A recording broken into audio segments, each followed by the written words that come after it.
Limba Chicken Charmaine, Mkhetwa aka Big War, and a whole bunch of other AKAs. The Sobering Podcast Season 9, a beautiful episode. Yep.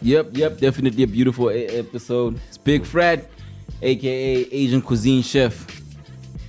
I'm good with the chow mein. Oh, yeah, you are. I'm good with the chicken chow mein. You are. It's worth it. Yo, it's been a long time waiting for this man, yo. Yeah. It's figuratively and literally. Yeah. Seasons on seasons. I mean, one of the greatest rappers that Mzansi has ever seen. One of the greatest rappers Africa has ever seen. Yeah. One of the most bold- consistent. Super consistent. From the bold statement of the king of African rap and rising to that. Yeah. You know, and making it super plausible. Yo, man. The new age Grootman. Yeah. Big bro theory is here, man. Yep. Give it up for Kwesta. DAKAR. Yes, sir. Shout out. Thank you for having me, gentlemen. Wow, it's only Yes, a sir. pleasure, man. Monad, It's monad. only a Yeah. pleasure. Like I have it. Yeah. It's about to say, Yo. like Kamala was saying, it's been a long time coming, Bro. you know? And Yeah. I mean, through the years, through following you, we sort of basically know kind of your story. I guess maybe just a couple of years when you, I don't want to say you're taking time off or Yeah. just letting you know. Yeah, I mean, 90% of that wasn't on purpose, you know? It wasn't like, I'm at a point where I want to take a break. It was just like, I think the break happened with lockdown, right? And so my previous album, DAKAR 2, was in 2016. And then I only dropped the next one in 2021. But that was like, there was so much music from that DAKAR 2 that I never felt a need to go into studio to make another album or something. And that was also followed by like singles like Spirit, Divurvai, Ketile, you know, that were just floating songs and not part of any project. And so there was enough in the streets at the time for me not to make an album. And when I made an album, which was God Guluva, I thought I was ready to make an album, and I wasn't. I just was bored at the crib. To tell you, it was like, I don't know what to do. I don't know this, And so we made that. But this now album is the more intentional one, right? It's like I went and said, I want to make an album. It wasn't based on circumstance or based on boredom. Or it was like, I feel it. It's here, I feel it. Let me go record some of these things, And so, and also in between that, there was Speaking Frostan, which was just me, scratching an itch of my Kwaito self. Yeah. With Kabza. with Kabza, And now we're here with the Big Bro Theory, which is like, it's like everyone, the greeting. I'm actually responding to the greeting because the greeting is like, like, okay, sure, okay. What can I say? I mean, but also I haven't been here 18 years. It's like, it's time. You are Grootman. You know what I mean? There's no other way to look at it. And that's what you are to people. And at first I wanted to kind of go, man, don't call me Grootman. Just to feel young or whatever, feel of the same age as the people that are greeting you. But now, I embrace that, because I'm trying to think about where it comes from. If I'm going to say, Grootman Kwesta, it must mean there's something that I've done that you were like, you either look up to or try and or respect, it's like, man, Grootman le loksala, so the more I shied away from that, I was betraying that guy. So now I'm like, as in Grootman, what can we say?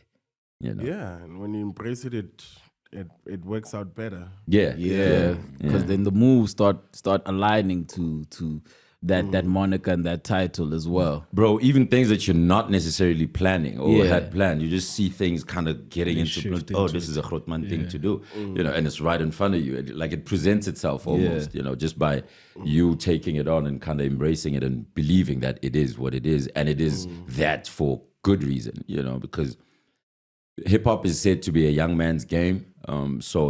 Said, I don't know if I agree, maybe at this, having been here this long. But it's like when you start embracing the fact that you're a Grootman, you start seeing pockets of contribution. You're like, man, it's a contributing sport. Yeah. You know, if Yeah. anything, Beautiful. You bring something to the table. yeah, You take yeah, away. exactly. You know, and I feel there's still more to contribute, and yeah, that's why I put this album together. I felt like there's still, you know, that there's still a gap for this Kwesta voice type thing. What I liked about listening to it is like you're like the first version of like a middle child.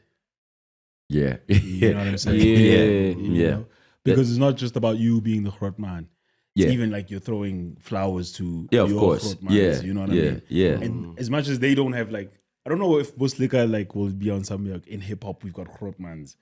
Because they were like some of them- the first guys. You know what I'm saying? Maybe like a POC type situation. Yeah, would but be even the- then, it wasn't like Well, it wasn't too far hands off. on. Yeah, It yeah. wasn't hands on because Yeah. with yours was like Super literally Yeah. hands on. Yeah. You know what I'm saying? Yeah. So yeah, I feel the middle child situation. You know, having been here when the Grotmans were here. I mean, Slicker was the one who kind of, you know, Slicker and Smacks kind of, you know, pulled me from K1 and said, "Yo, come give this thing a shot." So they were the Grotmans, the double HPs, your pros, you know, both pros, and you know, and now you're in a space where there's a lot of guys that are your age also, you know, your Keenans, may you rest in R.I.P., peace, yeah. about Red Patin, you know, at the time when I was coming in, F-Easy, you know, dog, it was very cypher, Yeah. you know, Cypher-driven, oriented. yeah. It was the mentality was, yo, man. forget the song. We don't care if the song Yeah. is good. Just hear the buzz, you know. And then now to see other generations come in, you know. So I was brought in by a generation, am in this thing, and then now I'm seeing other people come in. So yeah, the middle child thing is there because I was just with Slicker now. I'm always Grotmaning, you know. I'm always like, hey, I Grotman, you know. And then it's like now I was just bumping Brother Cooper's album, and and I was hanging out with some of the younger guys, K-Key the other day, and they are now saying, "Hey, Grotman," you know. So just existing in both the worlds, I guess, is middle childing me, and it is insane. It's kind of, but it's like a blessing also, you know, because the dope thing about it is that I'm a Grotman now, have some sort of respect, like I killed it, you know what I mean? Yeah. And then the newer guys are also like, yo, bro, we're here because we saw you, right? Yeah. So it's respect both ways, which is like a big blessing to me, you know. So I look, whoever I look up to has respect, you know. Whoever looks up to me has respect, you know. So that's it's been a dope position to be in. That's fire, man. That's fire. And also just seeing that like you guys now really have this brotherhood, this fraternity now. Yeah. The school that you come from, you know. Yeah. Which was a beautiful thing to see at your listening session. And then you had Zinga do it. Yeah. And then you rewind a couple of years ago, you guys took it upon yourself to actually go on tour. Yeah. When touring wasn't like a culture. Wasn't a thing, yeah. In SA, you know. It's beautiful to see that sort of full circle moments coming together, you know. Yeah. But rewinding to that start in your career, right, where you had to be super relentless. Because, I mean, things weren't hit orientated like Spirit or Ngut. Yeah. You had to work through, you know, give me that, and then, you know, partner with people, you know, Yeah. and then a boom shakalaka hits. But even then, there was that relentlessness that you had to have. You know? What kept you in that perseverance state of mind? Because a lot of people that you have mentioned may have not made it to that stardom that you have right now. Yeah, I mean, a lot of it was looking around me, right? I'd like to give myself credit for, yes, you know, relentlessness and all of that, but it was like there was such great, I mean, AKA was like a big player in sort of making me think, no, there's more to do, right? Because, I mean, I was very just pause, you know, my focus was just that, and then AK was just making the big songs, man. He was like the biggest star. I'm like, why are my songs not? I mean, I think I got better punchlines. I got better punchlines, you know. But he understood something that I hadn't, because I just was like, I just want the bars out. I don't care for songs. But he understood that you don't only rap to the fraternity of rap, but like it's a whole, say, nation, right? Maybe for that time, or a whole province, or a whole list of people who may not even be interested in hip hop that may find something in it because of the way you're approaching it, and it's more worldly, right? And so that's what kind of I was trying to get to a point where I wanted now outside of just, you're dope, impact. You know, I wanted impact. I wanted to put in emotion now into the talent, right? And go people and have a connection that is deeper than just, oh, he's dope. They're like, I play that joint when I'm doing this, right? Like, be a part of people's lives.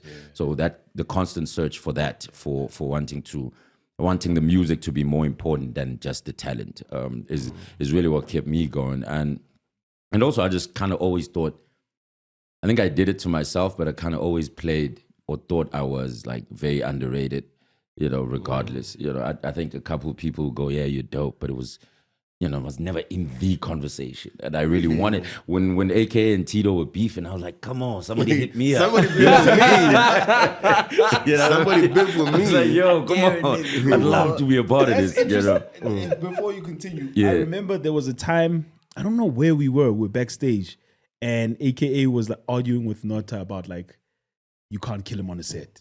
Oh yeah, you know, it was like, yo, no one can see me, and then he even called you. He was like, yo, who got the we want to do a back to back. Yeah, I think that was somewhere in Pretoria or something. But yeah, so it was always that. It was because I mean we would always talk about it because there was also, let's not lie to ourselves. You know, AK was always like on top, right? And he was the thing we were chasing.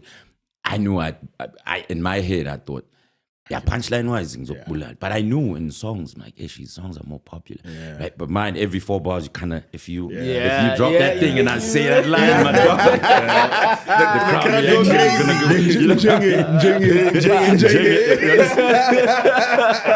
Oh man, you know. But it was like that. It's those things that kind of kept me going and kept me like. I think our generation kind of did a lot of that little banter, and sometimes, like I'm saying, when I was making the example of the beef with LT, sometimes maybe it went too far, but generally it was competitive. But it was a nice competitive. It was it exactly. kept you guys it was sharp. like everyone pushing each other one way or the other. You know what I mean? So that was actually kind of. Don't forget, you've got Nyasfela now. Oh yeah, now that's forever. I guess, but that's after. That's after all that. But after like when like I was saying earlier, I was trying to connect and trying to there was not a lot of vulnerability in rap, right? Everything was just hard or a smash hit, right? Or Jiva, or I'm really rapping. And I was like, hey man, what if, you know, we did this, and not even as an album filler type thing, like try to make a very big song out of just, you know, feeling and emote, something that a rapper would kind of see as a little soft or let's kind of go with that. And that proved to be, I mean, that was part of like this legendary DAKAR 2 album that just pretty much just came together and changed everything, you know. But before that, even in that time, just speaking on the competition again, whenever we'd be booked together, we dubbed it UEFA, right? It's like this is the UEFA finals, boys. It wasn't just another gig, right? When I know there's a Keenan, there's a Cass, you know, there's a KO, like, oh, UEFA. In one line up, I'm like, yes, UEFA final, so that thing kind of is one of the things that kept me going generally. I just want to reel it back a bit to that moment when you I'll say envious for the lack of a word. Definitely about AKA, and for you to realize that from him, was there nobody around you to say, hey, look at what AKA is doing? Maybe you could also, you know. I think we kind of all knew it, but I don't think there was ever an actual conversation about it, you know. But also, I didn't keep it like a secret. It wasn't like happening inside my. Yes, shy. You know, it was like out there. It was because we could all see it. But the most messed up thing, just even, is whenever you chill with AKA, it's almost like he tell you. He like feel it. You know? So I got one on y'all with that thing, didn't I? Of course. But he would tell you when you've got one. Definitely. Yo, he hit me with Ngutu, right? When Ngutu came out. Had it come out? Yeah, just when it came out. And at some show, it was like, oh, it feels like it finally ripped the chains and he finally got the one. It must feel amazing to finally get that one thing, you know. And in my head, I'm like, at first, I'm like, now I've had a couple, but I was lying to myself, right? It wasn't I'm like, this is the one, actually. This is the one, you know. But I knew what it was talking about. Like, this would now change everything, you know. And because he was so dope, he had a couple of those already. Yeah. But he did hit me and tell me, yo, geez, you finally got the one. You finally got the one. Yeah, man. Hey, man, good to just to speak on it, but a song that just immediately when it hits you, you're like, there's no way the song is not gonna be a comment. Yeah. I remember we were at Cooler, and I even told kids, I was like, dog, this one's going. No, this is crazy. I think till this day, it's the only joint that I knew from when it was that I knew as it was when you were making it. Yeah, and when you heard it done, it's like I knew God. It's the only thing since I've made many songs before and after, but I never knew.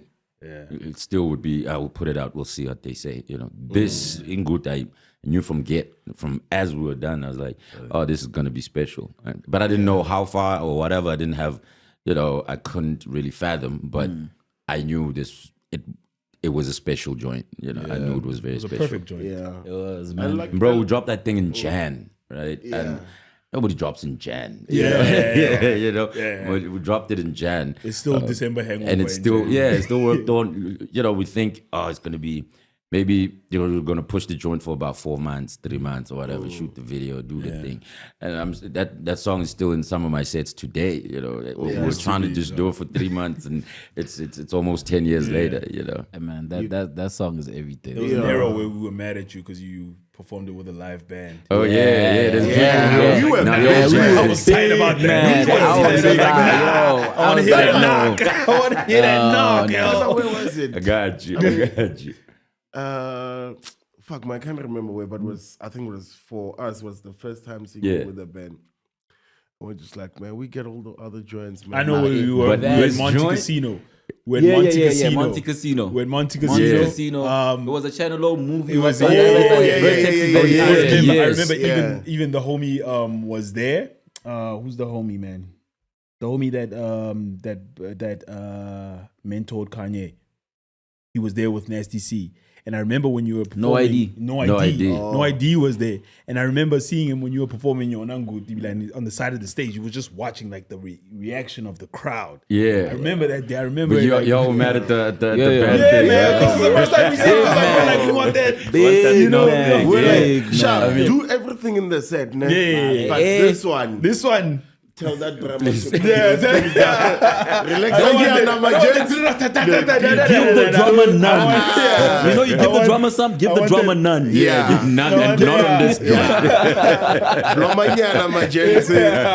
know. Now I feel you. That was like a crazy transition. Also, again, another AKA inspired move, to try and do band and I mean, I think holistically Jabba inspired generally, originally, I guess. And then Keenan took it on and we also kind of, it was like a thing of showing growth and interpreting the music in a different way, a creative thing, but also just to widen the scope of, we were trying to do things like Joy of Jazz, you know what I mean?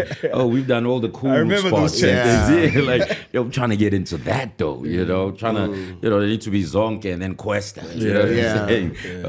So that was that. But so the whole changing over into, we had to figure it out and learn it and trying to see how not to lose the feel of the music, while trying to do band.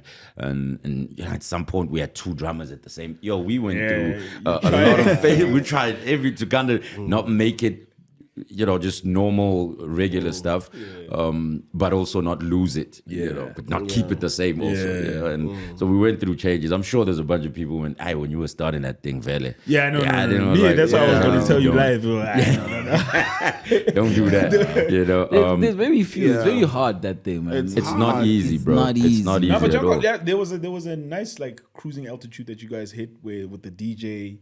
There was DJ and then there was the band as well. So now that we finally found like a middle ground where because now also as we're doing it, I'm falling in love with this band thing. I'm also like, I'm not losing this. I want to keep this. So we have to kind of figure it out one way or the other. So we didn't lose any part of it. We're just trying to join the live element and the DJ element, so you don't lose the knock and the feeling. Because I remember not long after that Monte Casino thing, There's a YFM gig that I went to on that other side. You got me tickets even, yeah. And that's the second time I heard you with a band. I'm like, okay. It's coming, right? It's coming. together. That's why I said, I know. So from I mean, it also growth is also a very important thing. I mean, it works a big part. I think, you know, sometimes when you perform songs that have they're old, right? In terms of time. Yeah. It's always dope to have different variations of those things, you know, to not keep it the same, because I've always, like, the question or answer to was, why am I at this show if I can just bump the CD in the crib or in the whip? You know, if I'm getting that same thing, I mean, I might as well just, you know, if I look the other side and I'm just listening to what's on the CD, then, you know, let's add something to a show. Let's make it entertaining, you know, and that's why also another reason for the push of introducing the live band situation to it. But it's not fully like CD. Uncle, you do that.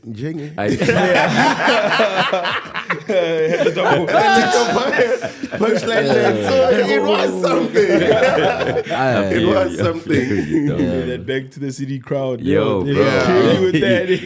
I used to enjoy those. Like, the back and it's even. Like, that's how I wrote. I was like, it doesn't matter what I say in the first line. I don't care. Yeah. The punchline. The punchline must be there. I don't care if it all ties in together.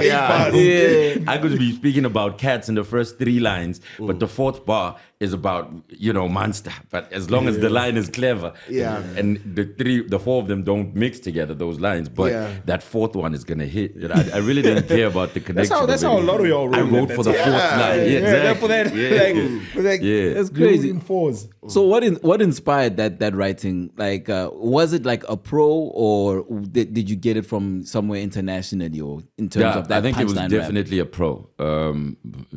It was definitely a pro. Having seen, I mean, they were doing. That's a great question. I don't remember who I first saw do that. I saw it on pro as well. Yeah, I first saw pro do it. I mean, I was already kind of on the road, or with Squatter Camp, with Slicker, with Smacks, and we never did that, right? Squatter Camp never really did that, except, I mean, you know, when it Wasu, like the statement lines or the big lines in the joint, but it wasn't really punchline oriented with every 4. Till I saw Pro perform, and every 4 was like you know, or every 2, you know, Pro every line. Because that man had so many, you know, and so that's when I'm. It's the punchline game, right? I mean, the reason Vele I rapped was pro, right? I knew the punchline that I wanted to kind of fit. It made me want to do it, you know. Everyone else I'd bump and I'd appreciate. I'd go, yo, I like this hip hop thing. It's dope, you know. And it was my thing. I used to bump it, but I was like fine with not participating. I could just appreciate it from, you know, as a fan, you know. But when I heard pro rap, nope. I want to do that. Not even just do it. I want to do that with my life. You know, like as a thing. You know, not as a hobby. Not as a And this is when the fights at the crib started. What do you mean? You know, but it's all Pro's fault. All of it. Crazy. You committed early, nah?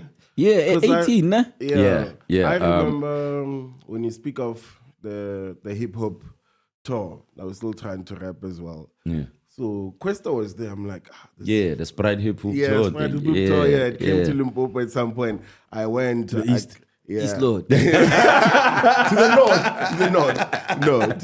Yo, shout out East Lord. And then I got booed, and then whatever. That was like the end of me trying to rap and whatever. You got booed once and you left. always throw these stories of you rapping in there. I love it. I got booed many times. Yeah, and just around whatever. Or was I booed there too? No. Oh, okay. You were good. Smith was there, and but also what I want to take it back to the Sprite Hip Hop tour thing. There was a mixtape that came with it. Yeah. That I love. So there were a couple of people that time at Ventilation. Yeah, it was myself. It was Tito Minato from Zulu Mob. The boss rapper. Uno Gambino, Banganum Zindo. What a talent. But I think it was just and obviously Smacks and Slicker under the Bada Bing umbrella. Yeah.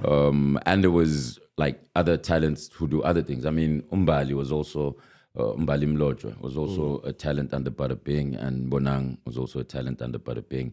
So what they were trying to do was really just have this manage this talent and things like that. Yeah. And the Sprite Hip Hoop Tour, how that came about was, I actually don't know how it came about, but I learned about it obviously because it's right after Slicker and Smacks had said, "All right, we'll give it a shot. Let's see what we're gonna do." And one of the first things was being a part of that. It's the first money I got paid was off of that. It was a nationwide tour as well. Yeah, it was so I was the first time on a plane, the first time I'm outside the city, at least as far as I can remember. I mean, I know my family went to Durban when I was a child, but it was the first time I'm out of the province. It's the first time I'm on a plane. It's the first time I'm gonna get on stage. In a different spot and rap. So and it's the first time I'm gonna get paid. So in my head, I had made it. This was literally, so this is 2006, 7, right? Or 8-ish, 7, 8, right? And not 8. We're just, 7. Yeah, not 8, because I remember I was not in matric yet. Yeah, so 2007. Yeah. I just signed with Bada Bing, and we're doing this thing.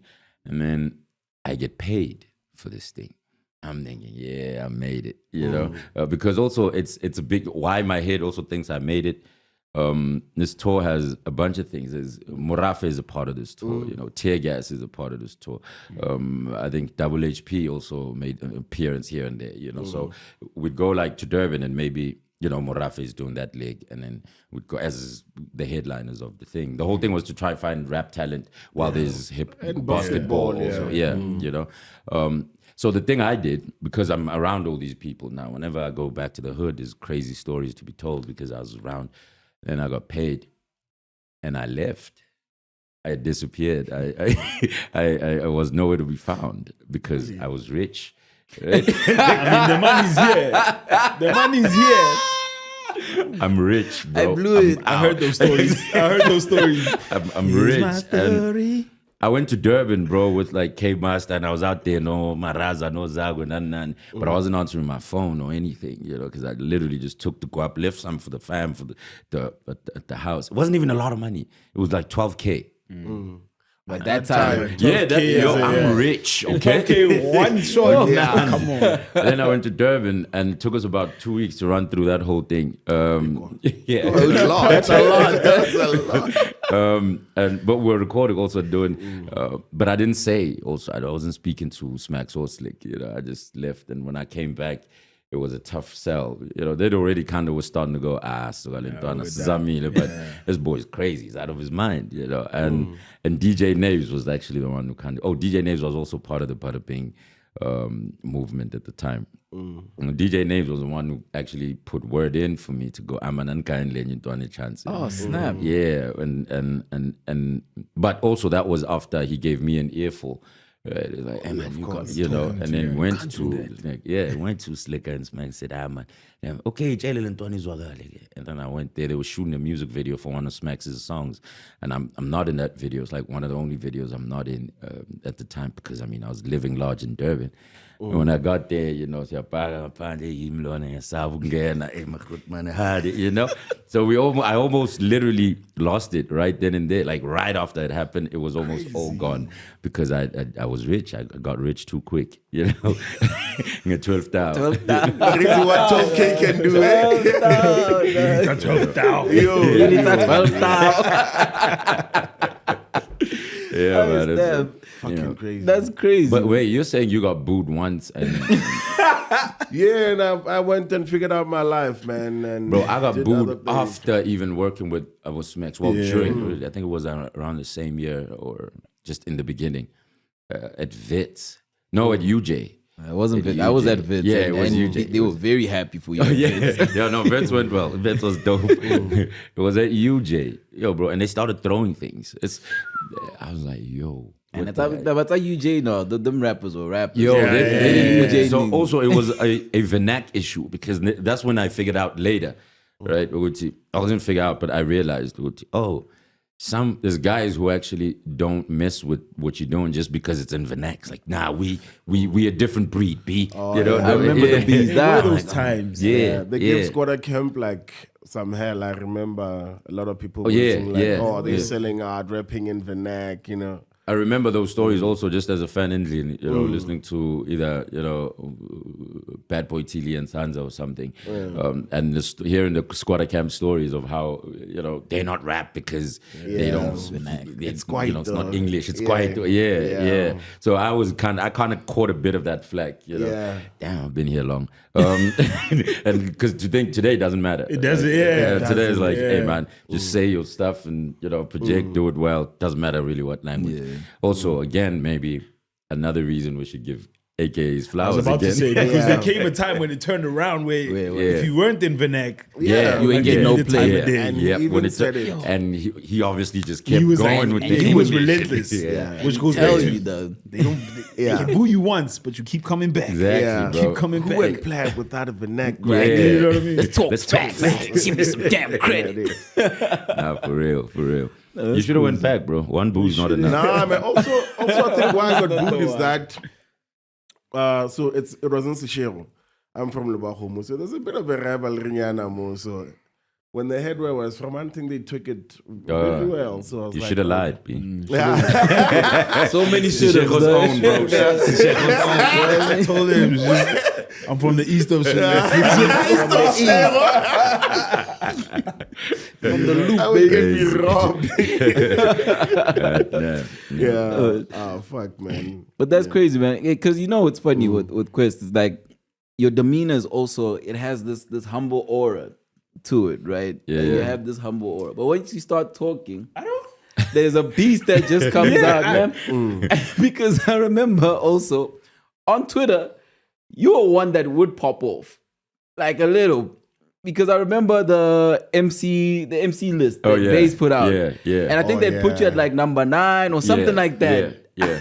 You weren't feeling that. You weren't happy with that. You were like, what? So with that, like with my Twitter, and I wasn't, yes. But a lot of the time, I also wasn't tweeting. Yeah, I was, it was always like someone in the team, Lovey, that would be. But it would be after a convo where he knows that I'm not happy. Right? That checks out. I didn't know that. So I've never really been a go-offer on any platform. You had a ghost tweeter? I'd go with, I did. I did. But I mean, it kind of helped with the growth of the following of the social media stuff, because otherwise I wouldn't participate. Benzo khalela ma chance nje ngilungu. Yo, laba bangijwayela kabi, And he would take that. Exactly. And go, atsbatshele. You know what I mean? And so dope strategy, man. But it also gave you I did personality. feel, Yeah.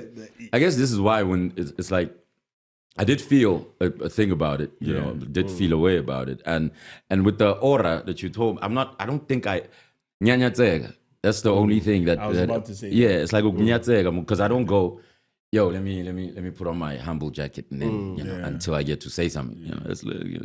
I just walk. I mean, I don't know what it is, but it's like it's always been like that. Because when I started rapping, I didn't even want to dress like a rapper. I'm Katlehong, and anyone that looked like a rapper for me looked silly. What the hell is that? You know what I mean? Yeah. There was something. But let's about rap, it at the time. right? Yeah, but let's rap was born, type thing. So even when when I was starting out with like the Back to the City things, never looked the part. Yeah. I never dressed the part, never looked the part, and when I rapped, it was like, oh. So there's always been those moments where it's like, it was always a shock when the thing comes out, or it's like, we didn't expect that from you. But there are other people who you could see it. You could see it in him. You go, I'm sure he's dope, right? Yeah. Just by dress code or just by demeanor. And I was never that guy. Also, there's a sense of shyness. Yeah, I still get like a lot of social anxiety and stuff, but I was scared to rap. Yeah. I wasn't the first to ever take the opportunity to rap whenever it brought itself. I was like, then I would maybe later. So, but I know I'm dope, but I'm not going to wear it on my chest yet or ever. And so some of these things that working with Bada Bing, working around in kind of get you a little bit more comfortable where you actually, and so when the DAKAR thing is a personality change more than an album title. It's like I Also, it's like an alter ego. yeah, it's like also when it's like something to live up to, Okay. right? Because if you say this, you gotta Yeah. yeah. It's like you know. when he said So- I'm the best rapper alive. Yeah, you had And to then you now. had to- Okay, yeah. why? When the questions come up, and then you kind of so those type of things that and these things come with just being around people who come up with those ideas, who kind of see that ish. In personality, is not quite. But if but more pushy, you actually can deliver, and so that's really where the delivering comes from, or some of the confidence is built. So I don't necessarily have I'm not saying I'm not humble. I guess I am, but it's not It's not put on. It's not on purpose. it's not I'm not conscious of the fact that right now I'm being humble. Yeah. Right? I mean, it just That means you're humble.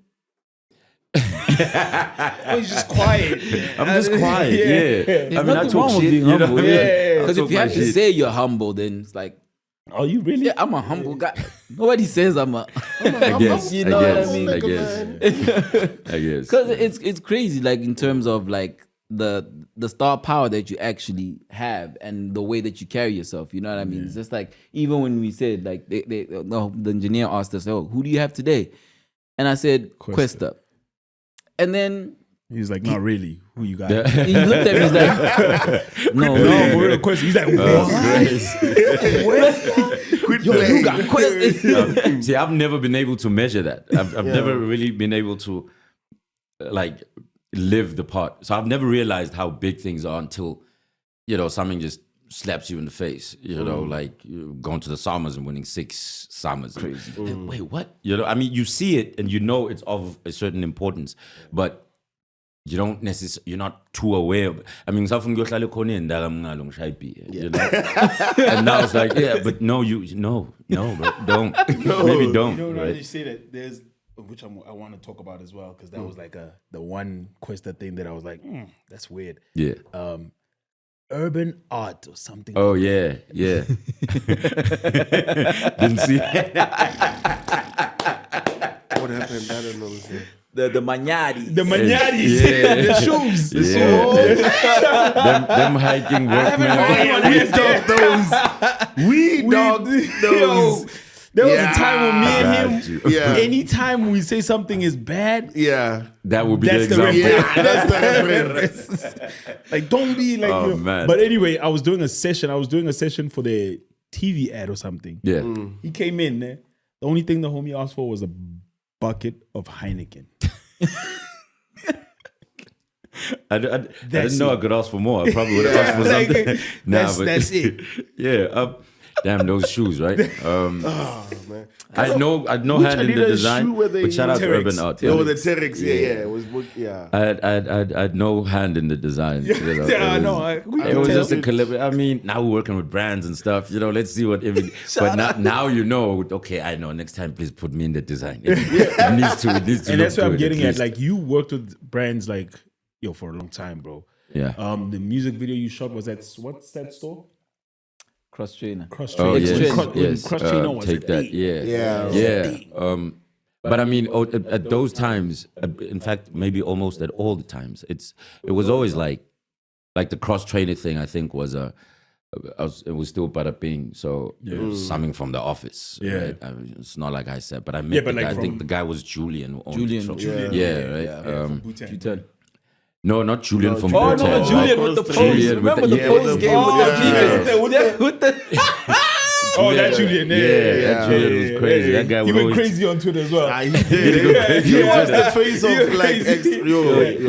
He wasn't. There was no ghost tweeter Yo. there. Yeah, there was no, yeah. And so but it was like an office thing, so it wasn't like a play from my sort of it wasn't like it wasn't my idea to put it all together. And even with other brands that I've worked on, I've been fortunate enough to have people around who think that while I think rap, right? And I think music, and I'm in the studio and I'm cooking, they go, oh, we could take it to these guys, we could do that and have those convos, I mean, when we broke out of Bada Bing, the assembled team was La Vida and Leroy, right? Who I knew were great at the At the back end. Yeah.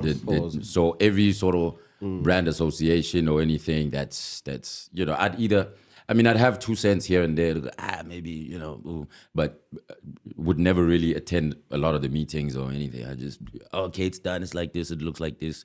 Is okay, sure. That's great. Then let's get to work. So, but yes, I have been fortunate enough to have brands be willing to put their name next to mine for a long time, and maybe that comes with also being quiet.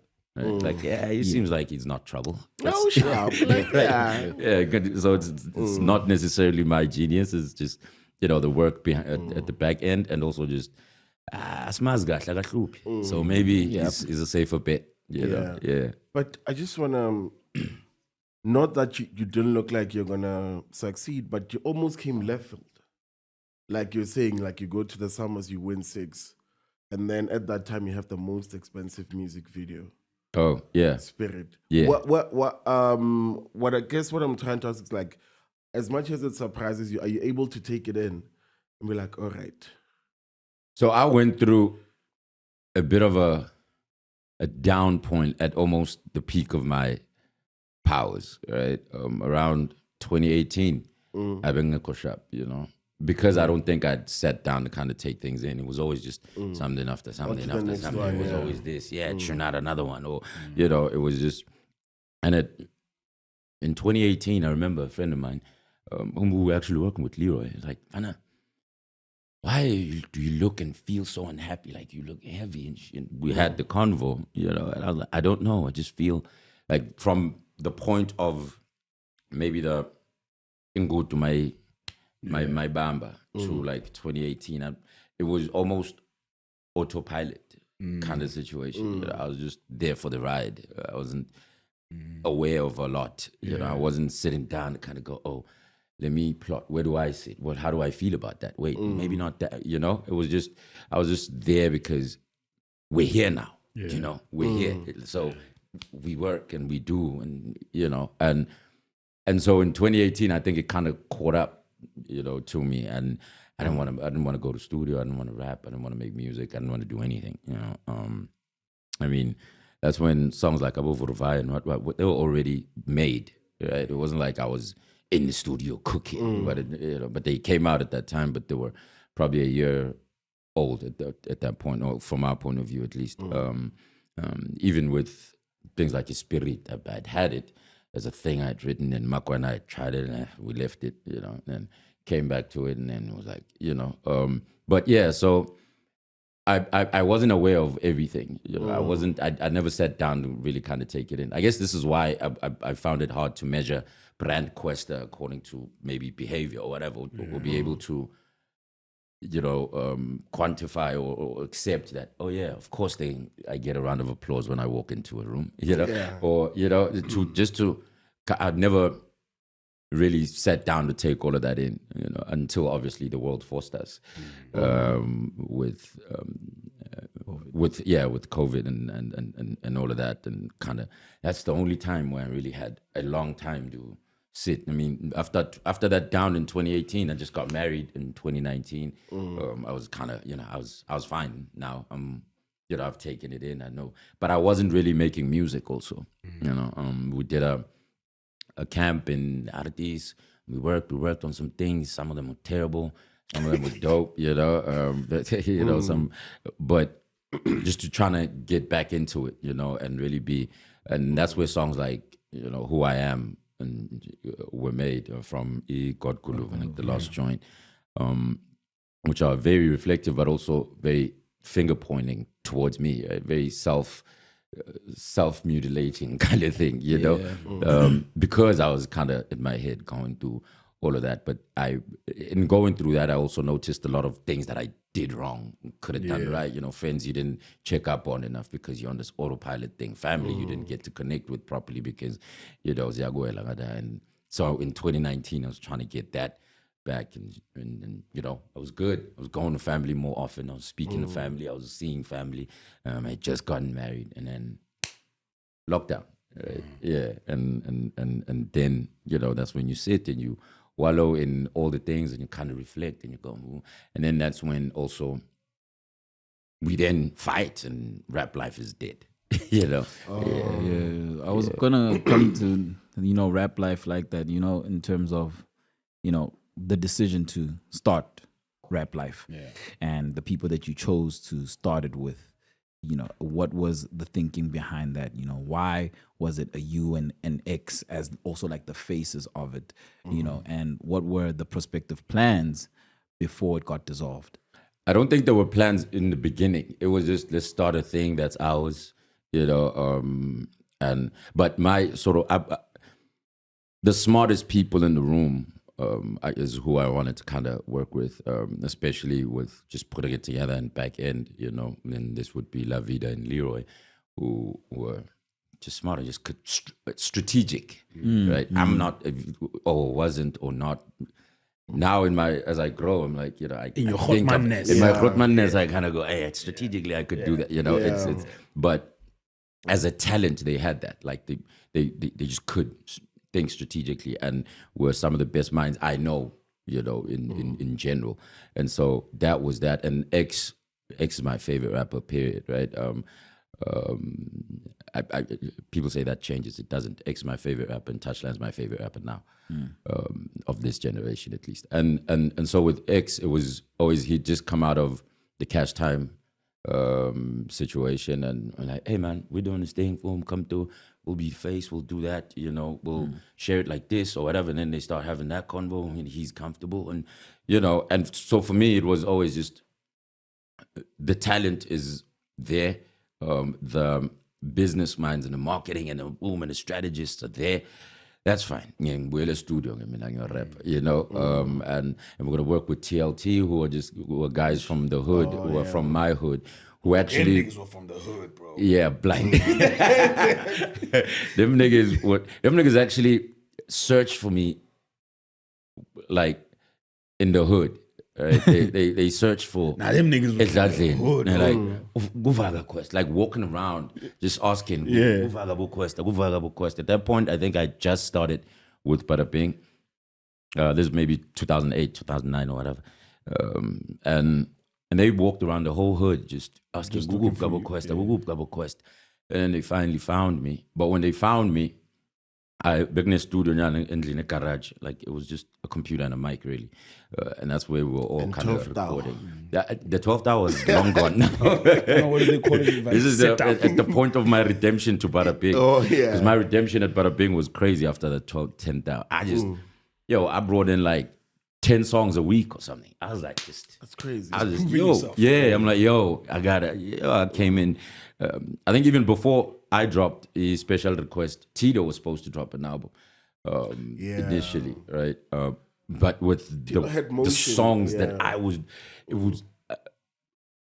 think the pick was between 50 songs when we had to pick for the album. It was crazy. I was just putting out songs, I was just sending, every week, Mangbuya, because I'm going to Katlehong and go to Anderson in downtown where the offices were.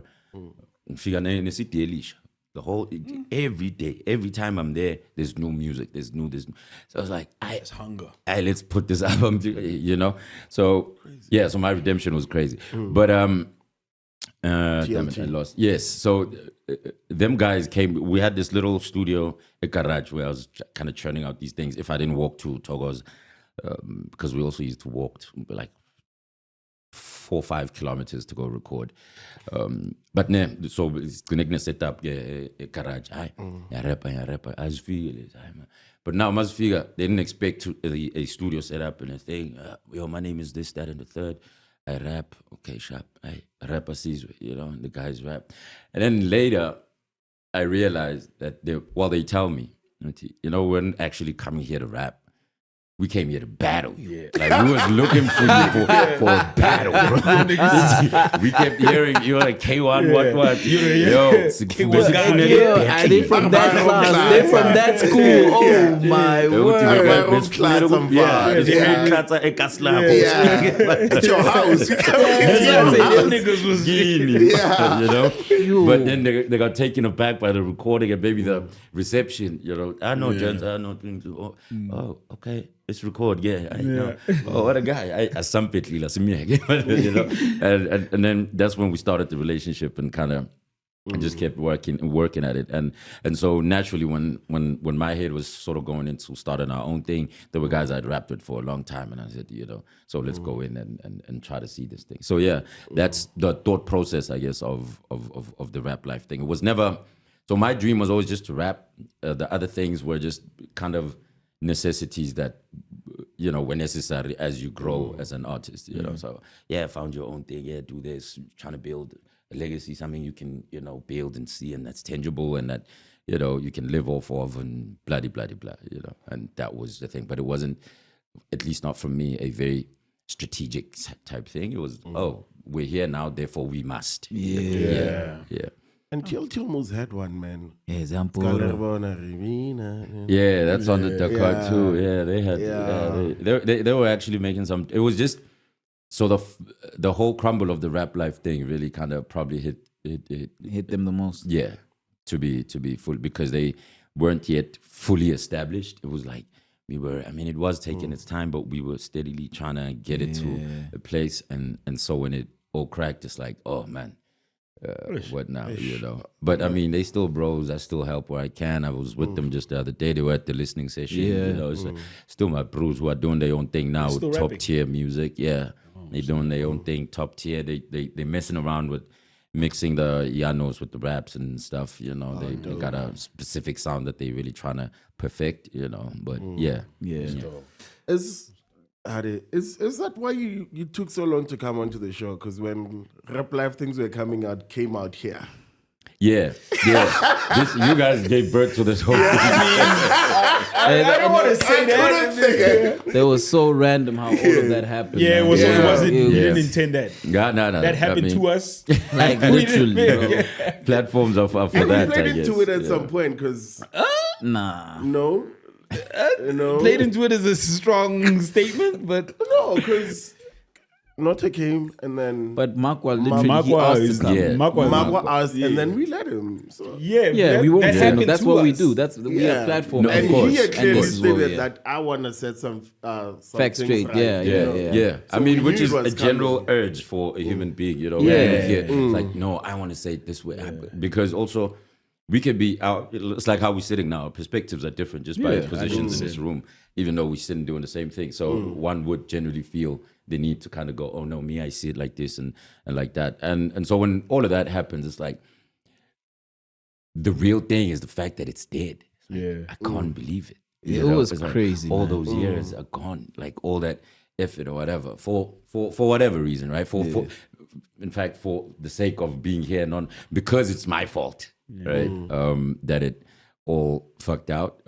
It's like when the reality of it, what really hits hard, rather than it's like it's gone.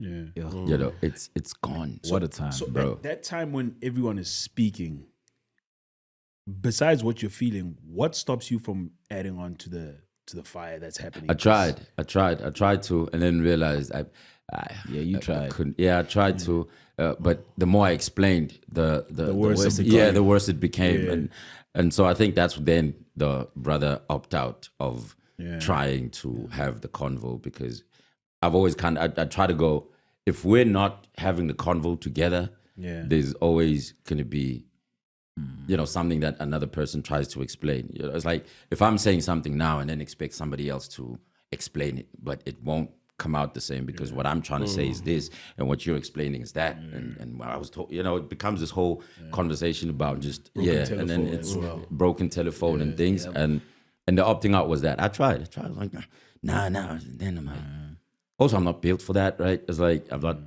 not created. I'll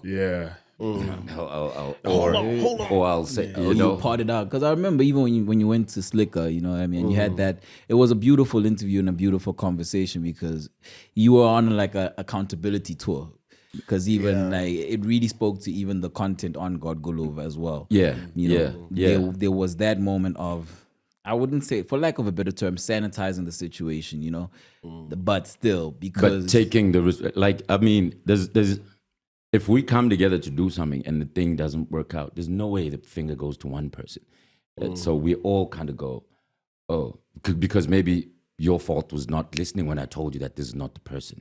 Right? So when they F out, you also, you know, or you're the person that's the problem, and then you guys speak about it, but you know, maybe you defend me, and then I go on to mess things up, then it's also partly your fault. So accountability is not necessarily about, it's just because I'm a part of it. Yeah. The fact that it didn't work out is also my fault. Yeah. You know, is just as much my fault as it would be anybody else's. I think the guy that comes out the most successful is blamed. Yeah. From an optics perspective. Yeah. From an optics Benefited the perspective. most, Yeah, and then it almost seems Nah, I think, yeah, okay. that's Okay. the biggest thing is like people can't blame a person who's just as down in the dumps about the situation as they are, because it feels like, yeah, but you didn't benefit anything. Yeah. So it only is natural for people to come at you, or like you are to blame, because at that time you're still like up here, bro. Like, you know what I mean? Yeah. But I mean, yeah, I fully get that and understand it. It's that, right? Because he's the face. It's always been. So whenever something happens, he didn't do something right. Yeah. Which is true. There's a lot of things I didn't do right, fairly. Yeah. You know. So yeah, I fully agree with that. That's why I when you're saying I was on like the accountability thing, I think it was that, but I didn't realize. Didn't do it on, but it was, I wanted the narrative to kind of go, yes, I know and accept that I played this part. Because I mean, when there was a point during the lockdown, even when we were trying to have these conversations, just, you know, outside of the media or whatever, we tried, and it wouldn't work. But in some of those conversations, the whole thing was accountability, you know. X with Leroy was like, yeah, no, it's trying to find where the fault was, but in the end, I think that's when I realized that the fault was with me also. You know, because at first we were trying to defend it. Like, yeah, it's time, but I didn't do anything. You know, and That's the problem. yeah. You know, you should have, you know, about whatever it is that you may have felt at whatever point, you know, because you didn't do anything, is that. And also, yes, you did when you did that. Yeah. You know, so yeah, I mean, it's not something that I look at and go, oh, it's so sad that didn't work. It's a thing I helped kill. Well, I played a part in it. I can't just say, played a part. yeah, you can't. I can't go. Yeah, but that's Yo, what you we said. built, I helped what we kill, built, yeah. I did. Yeah. And now when it falls, nope. Yeah, I wasn't, okay. you know what I Your mean? wording was perfect. You said helped, you know what I Yeah. mean? Meaning if you're helping, there's other help, you know? Yeah. So, I mean, it's a collective one. Look, you guys did something beautiful. Yeah. You know, Death of Gave a it a Dynasty, real shot. Rockefeller, same thing, you know what I mean? Yeah, There'll be gave a it Dame real Dash, there'll shot. be a Jay-Z, I guess, you know what I mean? Yeah, bro. But yeah, I mean, in terms of also, I'm just thinking about COVID, right? Yeah. And how did you feel about the album, you know, in reflection, in terms of when you reflect on it now? Because you mentioned that you weren't really inspired to make an album, but I had songs and I put them together, and I was like, you know, So I don't think I'm proud of it, you know, as a work. It's like, oh yeah, you put it up because it's out there. It's like, yeah, I'll still keep my name on it, but I don't think it was a necessary thing for me to do, because I wasn't scratching an itch I had. I forced it. You know, I was like, yo, ting lunye, ngama boom, so that I can scratch or pretend to myself that I'm scratching some important itch. So cool as it is, and I like some of the songs, I just think because it wasn't inspired, I never even connected with it. As soon as I was done making it, I didn't want to push it. I didn't want to go, you know, talk about it. I didn't want to, you know, it was just done and it's out there, and I'm like, whew, you know. And also, it's all happening at the same time while this conversation is happening. That's why maybe then it feels like I'm masking a situation by putting out music. Right? This is when I started thinking to myself, and also the music in itself. I mean, it has songs like "Who I Am" that were done prior to 2021. During that time when I was saying I was just cruise controlling and really trying to take time to not be as unhappy as I felt I was. But then there were also newer joints that were now also trying to speak to the situation instead of, because I don't want to make albums speaking to a situation or a thing. You know, unless I'm making a single song, that's cool. That could be about something. But an album, I need to, go through Motions. yeah, emotions. I feel like this today. Remember, I've always wanted to do this, that, and when I get into doing it, it almost feels like it's just moving by itself. This was in patches. It was grabbing that old joint, grabbing, that old verse, and like this a verse, and compilation. putting it. Yeah, you know what I mean? So it never felt like it came from a place that it should have, according to me at least. But like I say, individually, I like some of the joints. I was like, yo, and so not being inspired to make it also I wasn't inspired to push it also. I'm like, yeah. So a lot of the time I get some people who connected with it go, oh, you slipped on this, bro. And I go, I get it. You're right. Yeah. Right. You're very right. I did. I feel you might shoot me for this, but nah, go ahead, bro. I feel like that was your Bovamania, you know what I mean? Oh yeah. The reception and listening to it is a hard listen. Yeah. It sonically didn't sound like a Kwesta album. There was a Mzonkonko-ness that was missing from it. Yeah. Got you. You know what I mean? It felt very. This is funny because you had them at some point in your career. It felt very 5FM. Oh yeah. You know what I mean?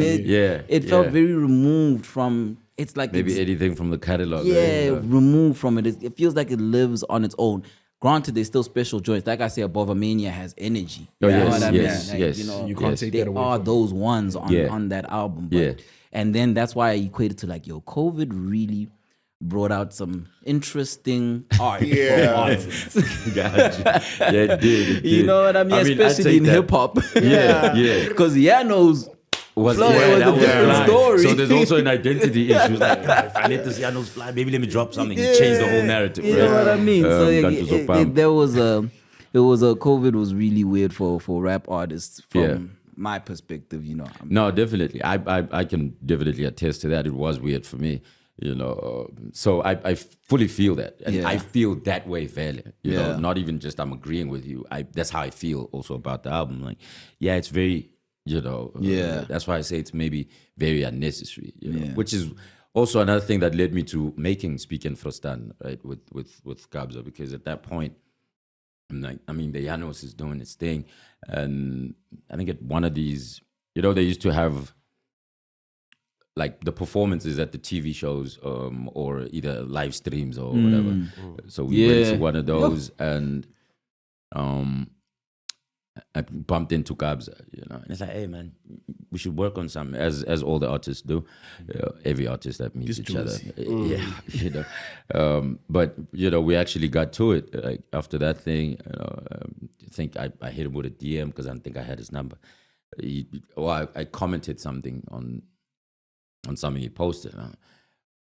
Or Sazofona, or imagine, and it's like, Isan, okay, DM, and he gives me his number, and I, hit him up, and so I'm going to his studio. This is 2021 also, and I just dropped this thing, but I'm going to the studio. I'm feeling it out, and it's getting me out of a lot of things, mentally, and the environment is different. I feel like, oh, guys are creating, and because. And at a rapid pace that side. It's like it's but and this is first during COVID, so maybe when it was a little bit at ease, when it was easing out, and it's like sometimes in the studio there's like 4 or 5 of us, but as it eased out, there's like now 25 people in the studio, there's 30 people. It's like I'm getting to soak in all of this. It's because for me it's weird. In the studio it's just me and my guys. Right? Or the guys I would have hit up and help me with this, And here it's just everyone. You don't necessarily have to be doing something right now, but you might in 20 minutes because what's happening now might be finished. You know what I mean? It was stand by. At any point, a person in the chain, there's a bunch of people. At any point, you could be, you could find that moment, and that was interesting for me. It was like such a great space to be around, and I also, again, just because I wanted to record things. Try to jump on a lot of the Janos joints, and it didn't work out. Like I don't know. My approach to it was I overly rapped on those things. Right? It was like, and then, I want to come and rap here, and I'm worried about my patterns and this, And it's like, this is not that place. but Kabza is also such a cool dude, but very direct, right? He's like, I span him,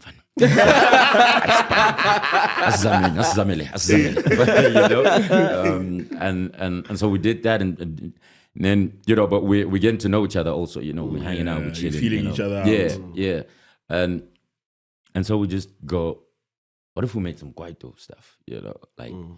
Just tap into that Kwaito thing. I mean, you doing the Janu's thing when I'm a rapper, but if there's any common thing, like he loves his Kwaito shit, I love mine, and we just felt, oh yeah, let's feel it out first, and even with that, then it became more about vibes than anything, it wasn't, I want it to be like this, the structure like this, make songs like this, we made so many joints, and then we just picked 10 and we put it out because it kind of had the feel, and it was also like a collab thing, so we didn't have to, and the Kwaito thing, we didn't want to, theme it deeply or, make it was just, that's how we felt. And when it came out, it was like, damn, we should do another one, which is what we're doing now. Right? Man, that's fire. Yeah. Nice. So those things come from now getting out of that, lockdown. Because lockdown really happened, hence you get albums like, Bova Menya, God Guluva, right? But even physically taking you out your surrounding and putting you in a different surrounding. Oh, yes. It's that. So that surrounding was a surrounding. It's not even like the Kabza.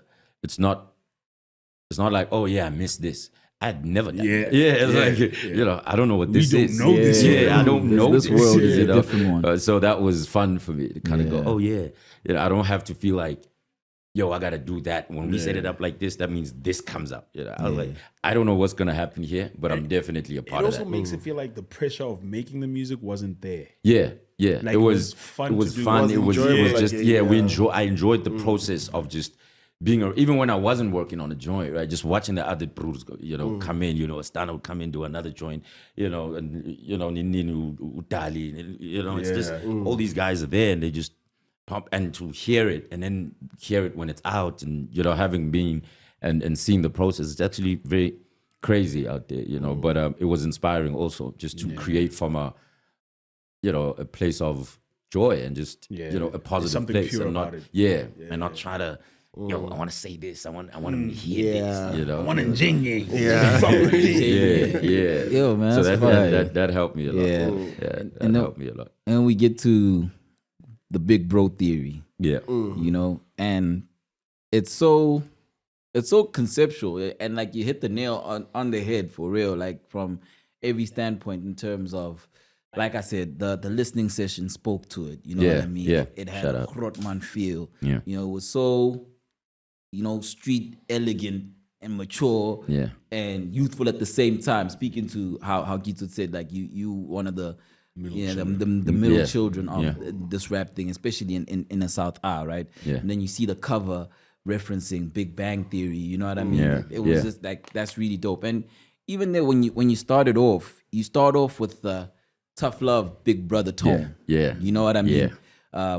That's also didactic. Like it's street preach. Yes. Yes. No one gives a fuck. Yeah. But don't forget why you do. Yeah. You know what I mean? Yeah. And it starts off there and you go through all those motions, but then it ends off in a very softer tone. Yeah. Where you speaking to Ntwana, sure. And and then you also, I think Touchline also represents Ntwana. Yeah. You know what I mean? Yeah. And when you just notice, what you say, never say no to yourself. Yeah. Never say no to yourself. And then notice help. Yes. And notice why people help. Most will help because they know it helps. They know it helps. Yeah. Them. Yeah. Just take us through basically when you're making that and all of the points, or because a theory has all of those bullet points. Yeah. And all those bullet points that you wanted to hit. Yeah. Was that intentional? Yeah, definitely. It's why I was saying it's why it's different from maybe a God Kuluva, because that had almost no. This was very intentional, like in terms of just it as a concept. First, I knew what I wanted to do something positive. That's the first thing I knew was, maybe more positivity than than dwelling, in things. And I also was this is when I was trying to figure out, what do they want from Kwesta? What do I think they want from Kwesta? And then I completely stopped thinking about that because I don't care. Right? Yeah, but from like a realization point, not from even like I don't care what they want. I may just want to do something that I want to do, and I wanted to do a lot of positive. So before it was the big bro theory, I wanted to name it "Love Is Free," right? And then realized it wasn't. That statement wouldn't have worked because love isn't free. Right? But yeah, man, it was very intentional. 95% of it was made with the same people in terms of just even production, right?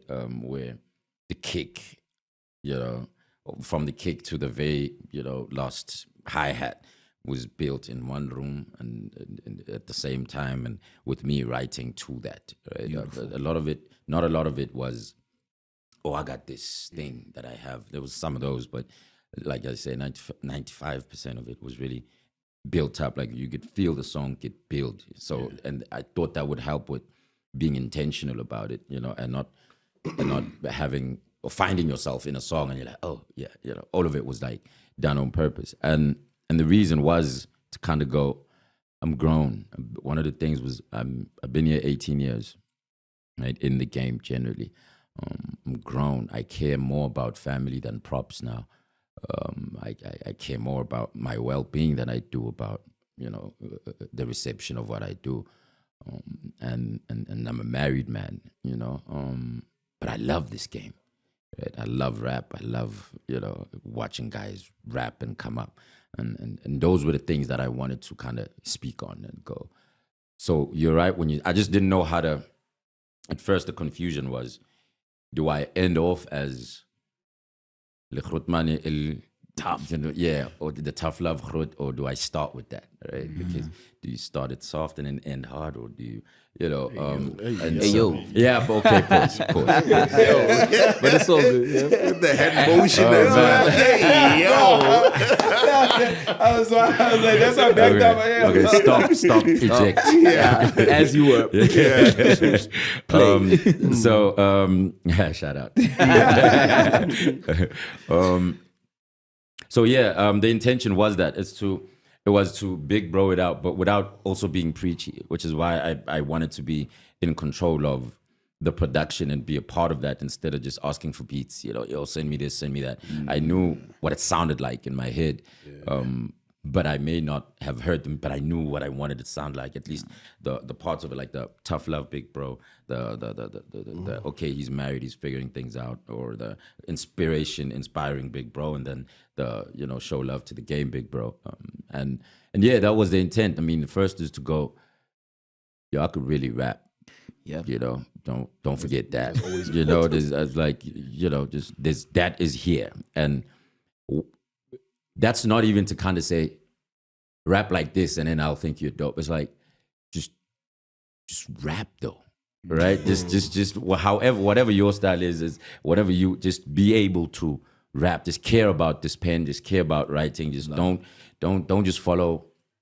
I don't know what algorithms tell you and things. Just take care of what you do, right? Nice. And this would be a rapping thing, but I won't just say that. I will, Exhibit A. I will example, I'll give you the examples on the joints, and as we do it, and so that's why it starts like that, like, but also like half of even the harder joints, like the first line of the throne is as Tanda Zilanin, right? And that was on purpose because initially, so where I go, it was one intro, right? It was intro just, to throne. Yeah, from saying just never forget what you do. It would have been like 2 bars, and then I was gonna go as Tanda Zilanin, but I wanted to leave that as that. Just go sit on that a little bit, and then let's come into the new joint that is the throne. And so because the intention was that it's like the attention grabbing point or the start of the album needs to be my intention instead of just some dope stuff, So it's me wishing the well-being of just everyone and the game, and and prayer is one of those things where you kind of go, I standard zilani. But to witness is crazy, but let's start it off with a prayer. Nice. And yeah, and that touches on a lot of things. I mean, I do touch on someone like made a lot of millions but was never rich, which kind of speaks to like the rap life situation or whatever, and just generally what your perception of Kwesta is or was. But the whole intention of it is to kind of rap, and then as we go, we get into Ghost, where I wanted to. So Blackie, right? I've messed with Blackie for a long time, right? And the reasons are versatility. Like I think for me, any guy who can stretch himself that much. Hey, yo. You paused it. Let's go. You good? Like from he can give you the R&B, he can give you that trap stuff. He can give you, and I like that in an artist, right? And so I've always wanted to work with him, but I think I wanted him on the rap bag with this joint, the Ntwana Kamba, which is the intention is just put out the music. Let's put out the music. Because also I wanted to call this thing Love is Free, and really just being about positivity. So even when I mention the things that have happened to me, it's like in a positive light. It's like in hindsight, a reminiscent kind of thing, but not in a and so and then you go into things like Nyaga Nyaga, and then you get to Contra, right? I breezed through Nyaga Nyaga on purpose. It's like I think it was it's like it was the easiest song to make, right? In the album. It was like very it's the most me thing there. It's like it was very quick, very I didn't have to think about in your a lot. comfort zone. It was it was like, it was, in my head, if I think Kwesta, I hear things like that, right? So that wasn't a hard session. Contra, however, which is actually the last song that was made. So I said 95% were made in the room, but Contra wasn't with X. I'd listened back to some of what we had, and I thought something's missing. Kondenge Kola, that is exactly what Contra is, right? It's like it's rap, but it's very, it's clever, it's emotional, but also the bed of the music needs to speak to it, and something. It's one thing to just get a beat and have bars, right? I mean, there's that on the throne, but it needs to be very, and also very grotman, but again, not preachy, not, there's a slight ego and the death of an ego, and all of that, all those things being addressed, the history, the impact, and and I mean, the best person to call was X for that. I was like, hey, man, so I just finished this thing, and I sent him all the other joints, everything. And so X and I speak for hours on the phone. Like, it gets crazy. Like 2-3 hours just chopping it up. And that man doesn't play. Like, he'll bump one song. I'll call you, I'll hit you. Bump it, analyze it. Thank you. Then he hits you back. So so it becomes a conversation, right? Included also life things and what. So when I hit him up about this joint, because I went to Marco and I try to explain to him what I think is missing in the album, and he's trying to play me beats. Said, don't play me anything. You got to make something. Don't play me stuff. Yeah, we got to make this thing, bro. And he starts with the hi-hats and the things. And he was working on something with a guy, Sandile, who was there. And he's the keys guy, right? And he was playing the keys, and it was just too soft now. It's too, And then eventually we found it, right? We found the personality of the music, at least. And I was like, okay, this is dope. But now, what do I say? Because I mean, I didn't come here with the verse and thinking I'm just gonna now need to write to it. But now, and then when I write, and I can't figure out why I'm writing. I write, and I just decide to stop writing. Okay, stop here. And I'm thinking, what do I do for the hook? I don't know. Let me just send this to X, because we're talking just about what's missing. And I sent it to X, and X the next day said, well, we spoke on the phone, and he loved it. I mean, he's saying the verse is dope, and in his head, he's going to want to make another joint on the joint, right? And I'm like, wait, what? You don't like it? And then we could do something. Like, no, but like it like his explanation of it was so detailed. Like he had listened, he loved the thing, you know. And when he came and switched the beat up, because that was him, he said, yo, I need the beat to switch. I need you to put that thing that way almost. Initially, what was gonna be is like the I don't know what to call this thing. You know, like which a is flat line almost. yeah, the flatline type effect on the joint, which would symbolize the point where the ego dies. Because my kind of verse is very egotistic and kind of, you know, serves as a reminder or whatever. And clever rapper who's talking about what he's done and what he's meant or what he thinks he means. And then X was like, oh, this is where the death of the ego comes in, right? Because in our personal conversations, that comes up a lot. You know, that's something he's doing on purpose in his life within himself is trying to not let ego, you know, be a part of too many decision-making moments in his life, right? And so we wanted to rap that, you know, but have it there, have some reminders of, I mean, the fact that you're rapping generally means it's there. Yeah, the ego is there, right? But just so in the song, he's kind of just trying to kill my ego in this, and I think that song is after X was done, right? I had to give him the call and talk for 4 hours, and I did because I had to remind him why he's my favorite rapper, and he had just reminded me, but I had to tell him, you know, because that verse to me it's the most perfect thing. I think it's the most perfect.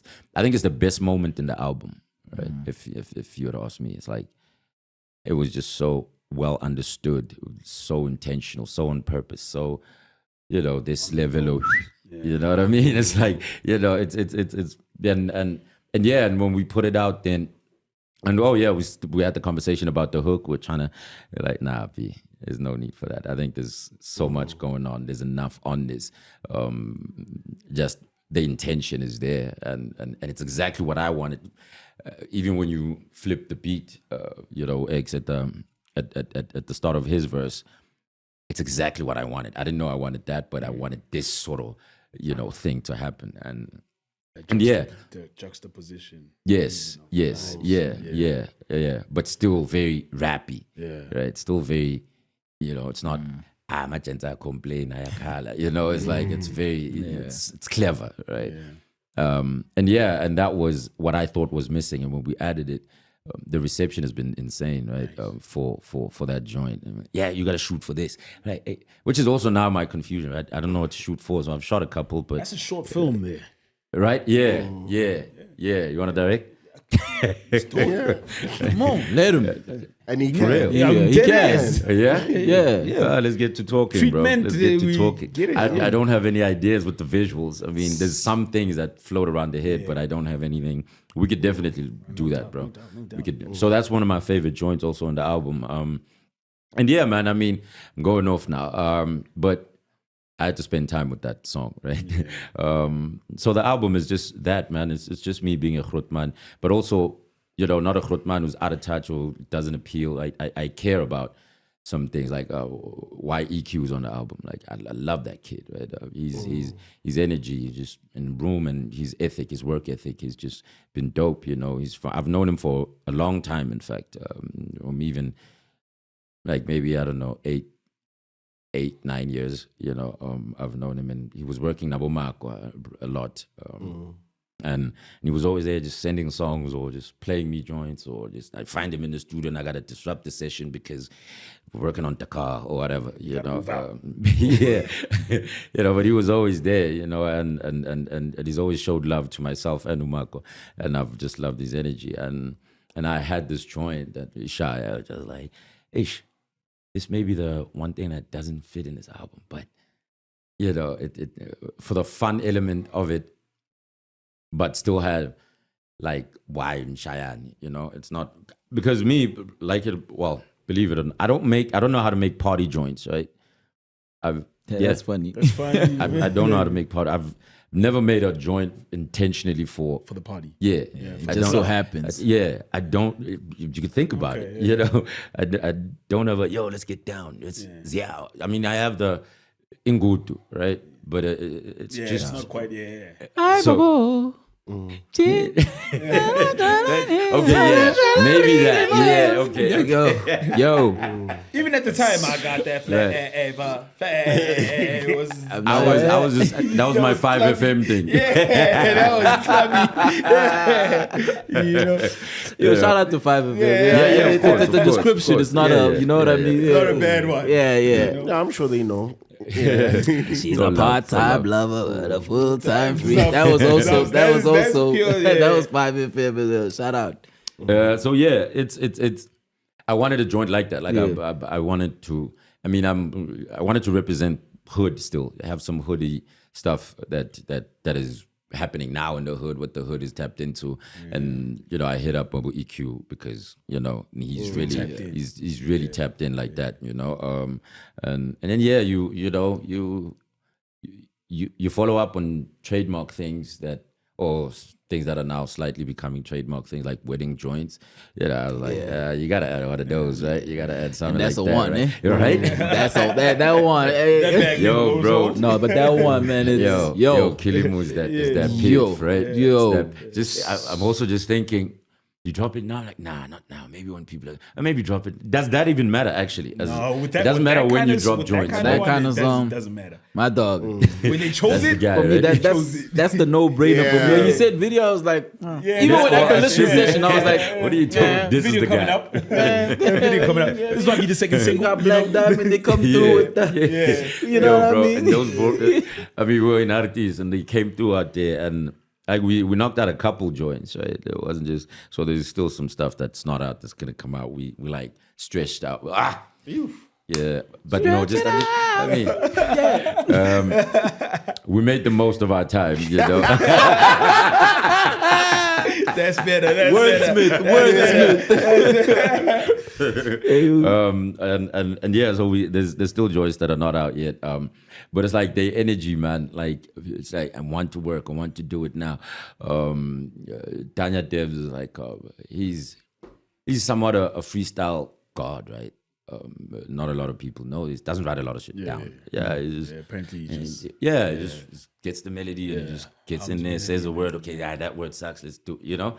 And it was so dope watching that in play. It's like, oh, that's crazy. That's insane. But also just so you know, like they wanted to make such an impression on it, which. I was always kind of trying to disable that. Like, nah, I'm fine to just do. Yeah, exactly. You know, like so I'd even leave the room and just go chill somewhere else for a bit while they. But I mean, known hit makers. I mean, obviously they got a bunch of them in the catalog, and I've always wanted to work with them generally. And Vele on songs like that. Yeah, if I ever. Because I mean, yes, there's the Ketile, and you know, there's a bunch of. I just done a joint with Umawelele, right? The All My Life, and so I think that's when then the connection started with Black Diamonds because he works closely with Umawelele, with Black Diamonds. Umawelele works closely with Black Diamond, and so we started then having a serious conversation just about making joints. And when they came up to Artis, it was like, oh yeah.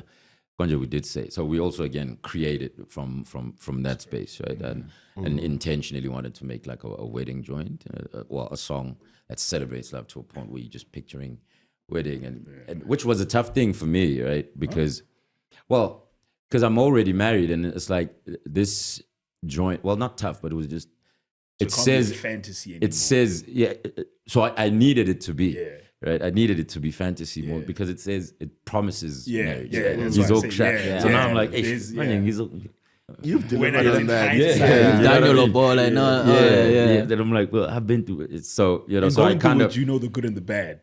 Exactly. You know what I'm saying? Exactly. So now I kind of work it almost from like almost backwards, if you like. Yeah. It's like so in the joint I said.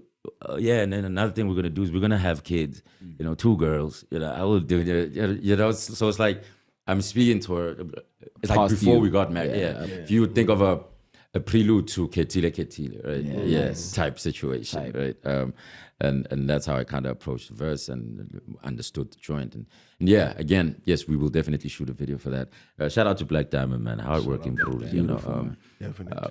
Yeah, and then we ended the way we ended with Out of Love, right? Which is also seemingly a favorite of a lot of people, you know.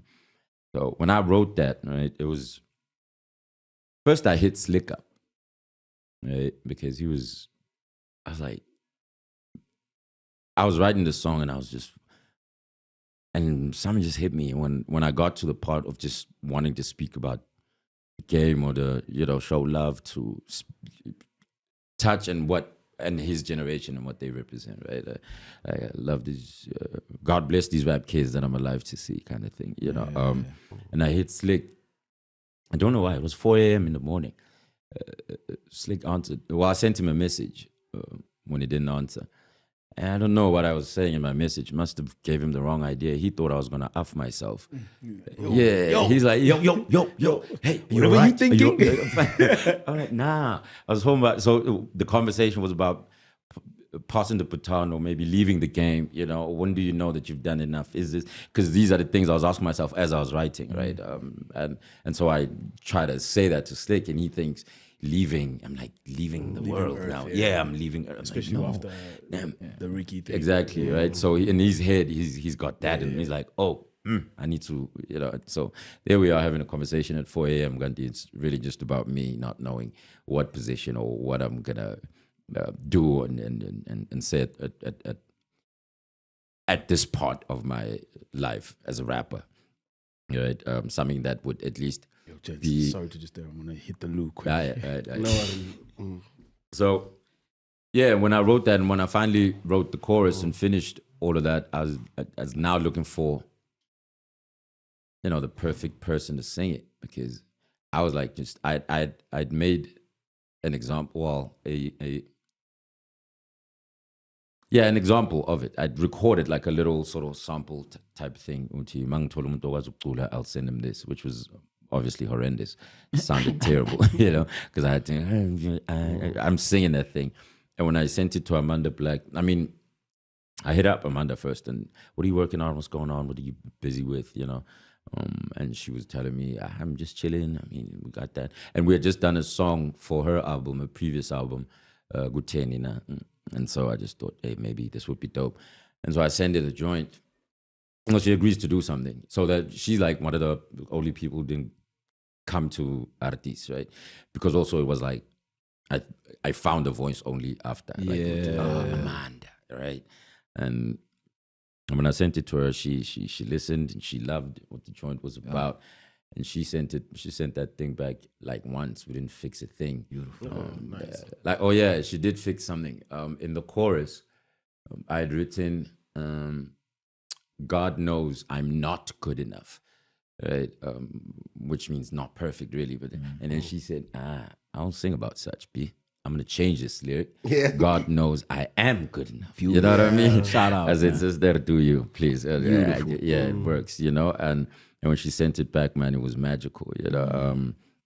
I mean, that song also is like a song that wrote itself, you know. I just kind of had to connect to emotion and feeling and just kind of pin that down. And then the intention at the end with that was why I single out Touch is because he's like my favorite rapper now, and not in a sense that he reminds me of me. Everyone says that. Everyone's going, oh, you love him because I'm like, he doesn't remind me of me at all. Like, you know, it's just what he represents I really mess with. And you know, the joint I'll Always Have Me was like, for me, perfect. Right? It was like, man, not even just from an appreciation point of view, just from it helped me. Just, philosophical, you know, it really like is. Even that thing as a statement, Yeah. you know, you try and believe that, but when I heard it and the way he did it, I believed it even more, right? Yeah. It's like, that shit really helped me, you know what I'm saying? And that's why I mess with Touchline, for those type of moments, not because he reminds me of, see, I'm not trying to be selfish with why I have nothing to do with what and how Touchline does what he does. And I don't think he's trying to, go, I'll do it the Kwesta way. Just how he does it really connects with me, and I connect with it. And outside of knowing him, even if I hadn't met him, even if it's a guy I didn't know, and I heard I'll Always Have Me, whoever that artist would have been, would have connected with me that way. Yeah. You know what I'm saying? And so, to single him out is because he's my favorite, but generally I'm talking about, the generation now, and maybe throughout the song also, just, what you look out for, and, they got it, I love them niggas, keep at it, type situation. This is not, and this is out of love that I'm saying this. It's not for any other reason, and then you leave a little cliffhanger because you also don't know, because the last line there is like, if I get after this, I might just leave. It's that was a real thing. Hence that conversation with Slick, right? But also like, even if I did, man, the game's fine. Yeah. Right? The game's, in terms of, there are things to figure out, as in any sort of genre and anything, but in terms of the talent pool, the amount of music that's coming out, the quality of the music, you look at Durban, and whatever lo-fi and everybody got going on. You look at Pretoria, what 25K Lotinova, and you look at Joburg and K-Kid, Kane Kid. It's like there's so much variety and so many new artists that because Janos is what it is, it feels like hip hop's not doing a lot. But there's been more new artists in the last 4 or 5 years than there's ever been. You think about the Ngutu days, or AKA Ricky, KO, Cash, maybe adding a Kwesta there. There was always like 7, 8 guys.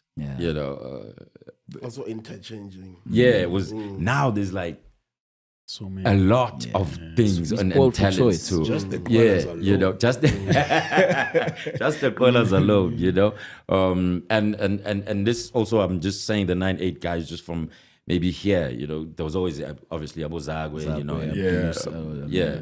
but now the pool is so, this is what I'm saying. It feels like hip hop is not doing, but it's actually launched a lot more careers than it did before. There's a lot more players who are, therefore, which then means there's a lot more different ways to interpret and listen to hip hop. There's a lot of variations of this thing, which some people might make other people uncomfortable, which it's supposed to do, and then, you know what I'm saying? So it has nothing to, hip hop's fine. Bro, hip hop's okay. Those things that are being figured out will be figured out. The guys will figure everything out. Then. That's a hot man being a hot man. Oh yeah, yeah. Because there's hot man's trying to be the kids. No, trying to compete with it. You know what I mean? Also, with Out of Love and also this whole album, I'm getting out the way. I'm saying, I'm getting out the way. That's what I mean. Go get it. You understand what I'm saying? Go for it, man. Yeah, it's like, I will play. I'm not saying I'm benching. I'm like, but I'm not in your way. But I'm not in you. Go do you. I'm not trying to say, no, don't go past me. Mana, via. Okay. Do your thing. You need a feature while you're at it. Bamba. You know what I'm saying? So this whole project, I think maybe actually just realized this now. It's just me getting out the way, of my own way, and also of the way of just the guys coming in and letting them know with songs like Out of Love. Brother, I'm making songs and competing out of love, and I'm saying these things to you out of love, and I'm saying, as the big bro, go get it. So, to cap it all up is just to say I've been here. The album is just saying I've been here 18 years. I'm here to show love. That's why I was almost called Love is Free, right? I've been here 18, did my thing. Not out of it yet, but even if I did get out of it, you guys got it, type situation. No complaints. No complaints. No, I've been blessed. Obviously there's ups, downs, and all of, but I have zero complaints. Going up, Jabilani. Baby, cool. That's. There's a lot of these old. It's like even in Nyaga Nyaga, right? It's like these references that. South A. that is out there, Old South but not as well. Old South Yeah, there. Old South Yeah, purposefully Old South there. You know what I mean? Jabulani very cool. I was asked, there's somebody who asked me, like, Yeah, it was a kid who asked me as well. He was like, why are you rapping about Abu Malume Ngabaz and making them punchlines or whatever? I said, nah, BH dog. Come on, I'm talking. Yeah, it's talking to, but you know, because also I try to explain it. I'm like, ish. Yo, so Joe Mafela was a thing, you know, and it didn't land, right? But he's like, oh, so it was a character, and I even had to pull out the YouTube, some of the older videos. Go, this is the prude, you know, going up with the who's the lawyer? What's the? Damn, I forgot the white guy. Going up. I forgot the Kluver. Yeah. It's the Kluver. So yeah, I mean, all those things are just to man it out, but and also, they help you embrace it as I'm writing. Yeah. And it's also a dope reference point just to, you know, learn your history as well. I was about to say that's definitely it. That's definitely it. Like there's been so much that has happened just to get this culture here, regardless of, I mean, the entertainment industry. From that's the acting point, you know, nyaga. Even if you look but at there it were from cultural like, moments these days. You look at it from a comedic point of view where you know about Trevor Noah, who's taken it to all the way to the top. Yeah. But we had these. Yeah, exactly. That exactly. birthed these things before it existed. You know what I'm saying? We had side pocket. You know what I mean? Yeah, exactly. We did have side pocket. You know, want the man. I want the man. You know what I mean? It's real, man. I love that bar. That was one of my AKAs as well. You know what I mean? Young Joe Mafela, because I'm going up. I mean? There's a kid at a store that calls me that all the time. Hey, yo, Joe Mafela. You know what I mean? So those things are very important, man. And they're also just all of those beautiful things that you also like, you know, throw a shot at that's like it's like a nod to like trying to preserve the industry and make sure people get their money, right? Like if tech tengi track. Oh yeah, Del Fagas. I was like, yo, you know what I mean? Like I love them joints. And there was also this bar, and I wanted to ask the history behind it. If you've spoken about it before, I may have missed it when you were like you coupled it with like an ambitious bar, and then like I also gave Khosi a start. That's what JR. Yeah. So he actually told me this. I was speaking to Khosi just I think a couple years ago. One of the first things he said, and then kept saying it over and over. It's like, you know, you started ambitious. I mean, he was gassing me up. I was like, what do you mean? Like, I mean, my plan was around sort of. I mean, I was working with Fifi Cooper, first artist, obviously, of Ambitious. Of Ambitious. And the first joint to come out of Ambitious was a Fifi Cooper joint featuring me. Right? And JR had kind of hit me up with that feature. Like, he kind of put it together. He was working with Khosi on something, and they hit me up. And pretty much, so Khosi himself was like, and you started Ambitious. No, because there was like almost like on social media or somewhere, or he had heard something and was hitting me up as if it was, he's asking me, is there a problem? Do we have, you know, because he had read something or something was being said on social media. And I said, nah, like, yeah, because, yo, bro, I love you, bro. I mean, it's, you know, it's all love. You started this thing, so there's no way I could ever, you know, if something he had said was misinterpreted and then was made to feel like I would feel some type of way. And I was like, hey, man. So it's something he's always said to me since, you know, whenever we're talking, like, yo, you started Ambitious. You did that. So I was like, I'm going to use it here as a nice play. You know, and it's word to JR just generally. It's just to amplify things, how long I've been here and some things that I've sort of done. I mean, I didn't start Ambitious. And had they not gotten Kwesta, they could have gotten somebody else, right? But I'm just saying this is how it happened. You know what I mean? Yeah. And so it's a little joke and kind of thing he says to me when he, you know, is trying to inflate my head. But, you know, it worked for this joint. I was like, head inflated, let's go. But yeah, it's just that. It's a nice little sort of play on our little reality. And JR is in it just, you know, he facilitated. Yeah, he facilitated the entire thing. Man, shout out to JR. Shout out to the Big Bro Theory. Shout out everything. Look, man. Yeah. And it's just also just a beautiful, you know, thing that you've overcome as well, from like being the punchline rapper and being able to incorporate and not losing that identity, but being able to incorporate it into a fully fledged, well weaved out story, you know, and well executed concept. You know what I mean? Because so from a track, the wordsmith element is not there, is not missing. Yeah. But the message is still very coherent. You know what I Yeah. mean? They're not just random lines that you just Yeah. you That's know what I just- mean? Yeah, You now yeah, just put there. yeah. You know what I mean? try to So- avoid doing that. It's easier to do that, like Yeah. to get lost in that, where it's just a bunch of clever lines but about nothing. You know? And so to kind of weave it into something is tough. Nah, you did it, man. Kinda like- Shout out though. Appreciate it. You did Appreciate it, man. Man, we could be here forever. Right? Yeah. We could be here forever, Yeah. but Yeah. we are chlotmans in our own right. Yeah, and we got stuff to there's do. There's a good man stuff to do, you know what I'm saying? Nah, for real. You for know real, what I mean? And gentlemen, we won't keep you from your day. Thank you Shout out, bro. for pulling Appreciate up. it. Thank you for sharing your story. Yeah. I mean, thank you for having me, gents. Yeah, Man. Dope conversation. You know, Sobering has always been a dope platform. Sorry it took me this long, but I think when we bumped into each other, I did say, I'm just finishing the album and then I'll come through. Yeah. And I know it was supposed to be like 2 weeks ago and something. And Yeah.